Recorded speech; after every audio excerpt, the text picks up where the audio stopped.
ಭಟ್ ಕಡೆಯಿಂದ ಗಣರಾಜ್ಯೋತ್ಸವದ ಹಾರ್ದಿಕ ಶುಭಾಶಯಗಳು.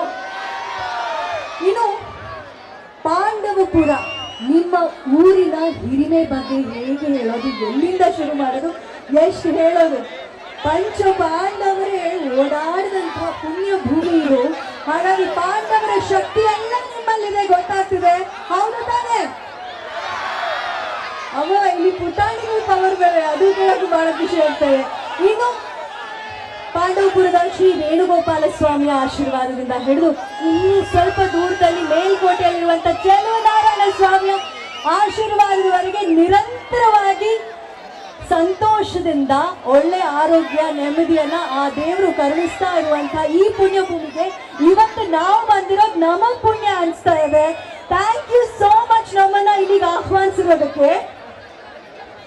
ಒಂದು ಮಾತಂತೂ ಹೇಳಲೇಬೇಕು, ಕಾಟೇರ ಸಿನಿಮಾದಲ್ಲಿ ಹೇಳಿರೋ ಹಾಗೆ ಇಲ್ಲಿ ಸೇರಿರೋರು ಯಾರು ಅಂತ ಹೇಳಿದ್ರೆ ನಮಗೆ ಅನ್ನ ದೇವ್ರು, ಅಂತ ದೇವರನ್ನೇ ಸೃಷ್ಟಿ ಮಾಡುವಂತ ರೈತರು ಸೇರಿರುವಂತ ಈ ಅದ್ಭುತವಾದ ಕಾರ್ಯಕ್ರಮನ ಶುರು ಮಾಡ್ತಾ ಇದೀವಿ.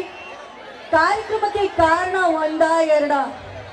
ಮೊದಲನೇದಾಗಿ ಹೇಳಬೇಕು ಅಂದ್ರೆ ನಿಮ್ಮ ಪಾಂಡವಪುರದ ನೀವೆಲ್ಲರೂ ಬಹಳ ಪ್ರೀತಿಯಿಂದ ರೈತ ಚೇತನ ಅಂತಾನೆ ಅವ್ರನ್ನ ನೆನೆಸ್ಕೋತೀರಿ. ಹಸಿರು ನಕ್ಷತ್ರ ದಿವಂಗತ ಪುಟ್ಟಣ್ಣಯ್ಯ ಸರ್ ಅವರ 75ನೇ ಹುಟ್ಟು ಹಬ್ಬದ ಆಚರಣೆ ಈ ಉತ್ಸವಕ್ಕೆ ಸೇರಿದ್ದೀವಿ. ಇಂಥ ರೈತ ಚೇತನದ ಹುಟ್ಟು ಹಬ್ಬವನ್ನ ನಾವು ನೀವೆಲ್ಲರೂ ಜೊತೆಯಾಗಿ ಸಂಭ್ರಮಿಸ್ತಾ ಇದ್ದೀವಿ ಅಂದ್ರೆ ಅದಕ್ಕೊಂದು ವಿಶೇಷವಾದ ಸಂಭ್ರಮ ಆಗಲೇಬೇಕಲ್ವಾ? ಏನು ಅಂತ ನಿಮ್ಗೆ ಆಗ್ಲೇ ಗೊತ್ತು. ಅನುಪಮ, ನಾವು ಅದಕ್ಕೆ ಬೆಳಿಗ್ಗೆಯಿಂದ ಇಲ್ಲೇ ವೇಟ್ ಮಾಡ್ತಿದೀವಿ ಅಂತ ಅಲ್ಲೆಲ್ಲರೂ ಹೇಳ್ತಿದ್ದಾರೆ.